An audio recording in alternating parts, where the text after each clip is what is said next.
টানা দুদিনের বৃষ্টিতে বাংরি নদীর জল বইছে রাস্তার ওপর দিয়ে। চরম দুর্ভোগে পড়েছেন স্থানীয় বাসিন্দারা। মাদারিহাট জামতলা এলাকায় নদীর জল বেড়ে যাওয়ায় রাস্তা অবরুদ্ধ হয়ে পড়েছে। নদীর দুপাশে দাঁড়িয়ে বহু মানুষ গন্তব্যে পৌঁছাতে পারছেন না। মাদারিহাট থেকে টোটোপাড়া, হান্টাপাড়া এবং বল্লালগুড়ির মধ্যে যোগাযোগ সম্পূর্ণ বন্ধ হয়ে গেছে। চলতি বর্ষার মৌসুমে উত্তরবঙ্গের বিভিন্ন এলাকায় লাগাতার বৃষ্টির কারণে পরিস্থিতি আরো সংকটজনক হয়ে উঠেছে। বিশেষ করে ভুটান পাহাড়ে বর্ষণের ফলে বাংরি নদীর জল বিপদ সীমার উপরে উঠে গেছে। স্থানীয় প্রশাসন ইতিমধ্যেই পরিস্থিতি পর্যবেক্ষণে রয়েছে এবং দ্রুততার সাথে সমস্যার সমাধানের জন্য পদক্ষেপ গ্রহণ করছে। তবে আগামী কয়েকদিনের জন্য আবহাওয়ার পুনরায় খারাপ হতে পারে বলে আভাস পাওয়া গেছে। স্থানীয়দের জন্য সঠিক নিরাপত্তা এবং সতর্কতা অবলম্বন করা একান্ত প্রয়োজনীয়।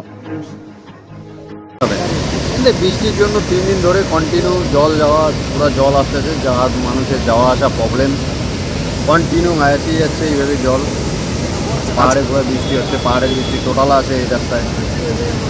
এখানে কি ব্রিজ হলে ভালো হতো নাকি? ব্রিজ হলে ভালো হতো। প্রায় তো দেখি আমরা আপনার এখানে আটকে যাই। হ্যাঁ, এখানটায় কন্টিনিউ এরকম। আপনার নাম? আমার নাম সাইদ। আমি স্থানীয় বাসিন্দার এখানে। আমার এখানটাই বাড়ি, ফায়ার বাড়ি।